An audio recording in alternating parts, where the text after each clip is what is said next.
তাপপ্রবাহে নাজেহাল রাজশাহীবাসী এ বিষয়ে আরও জানাতে সরাসরি যুক্ত হচ্ছেন সহকর্মী সৌরভ হাবিব। সৌরভ হাবিব, আপনার কাছে জানতে চাই যে এই তীব্র গরমে রাজশাহীবাসীর জনজীবন কেমন দেখছেন? রেদওয়ান, আপনাকে জানিয়ে রাখছি যে সারা দেশের বিভিন্ন স্থানে বৃষ্টিপাত হয়েছে, কিন্তু রাজশাহীতে কিন্তু কোনো বৃষ্টিপাত হয়নি। তো এরই মাঝে কিন্তু অন্যান্য এলাকায় বৃষ্টিপাত হয়। গতকাল রাত থেকে কিন্তু কিছুটা স্বস্তি দেখা দিয়েছে এবং কিছুটা মানে অন্য দিনের তুলনায় কিছুটা তাপমাত্রা কমেছে।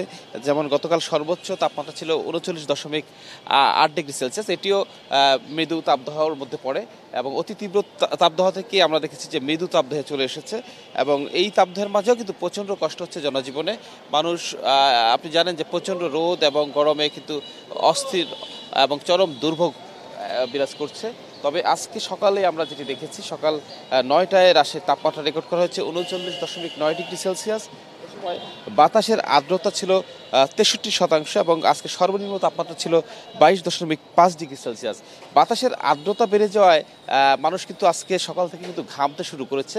যেহেতু বাতাসে এতদিন আর্দ্রতা ছিল না, একেবারেই কম ছিল, 10 থেকে 12% আর্দ্রতা বিরাজ করছিল, সেখানে আজকে যেহেতু 63%, এটা কিন্তু একটা নতুন যন্ত্রণাও বটে। কারণ এই আর্দ্রতা যত বাড়বে তত মানুষ ঘামবে, মানুষ ঘেমে কিন্তু পানি এবং লবণ শূন্য হবে শরীরের। তো এটা কিন্তু কষ্টদায়কও বটে। তো তারপরেও আকাশে কিন্তু আজকে সকালে আমরা যেটি দেখেছি যে আকাশে মেঘ আছে, যে কারণে মাঝে মাঝে কিন্তু সূর্য মেঘের কোলে হারিয়ে যাচ্ছে এবং মাঝে মাঝে রোদের তীব্রতা দেখা মিলছে। তো এই মুহূর্তে কিন্তু আমরা যদি দেখাই যে আকাশে মেঘ থাকায় সূর্য কিন্তু দেখা যাচ্ছে না। তো এই অবস্থা থাকলে কিন্তু মানুষের মধ্যে কিছুটা স্বস্তি থাকবে।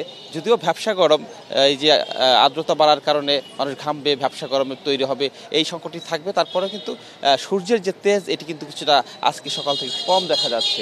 তো এই অবস্থায় মানুষের মাঝে যে দুর্ভোগ, আমরা আবহাওয়া অফিস বলছে যে এই যে হয়তো কাল পরশু বৃষ্টিপাত হতে পারে এবং বৃষ্টিপাত হলে মানুষের যে দুর্ভোগ, মানুষের যে কষ্ট, এটা কিছুটা কমতে পারে বলে ধারণা করা হচ্ছে। রেদওয়ান, তীব্র গরমের স্বস্তিতে নেই রাজশাহীবাসী। ধন্যবাদ আপনাকে সৌরভ হাবিব।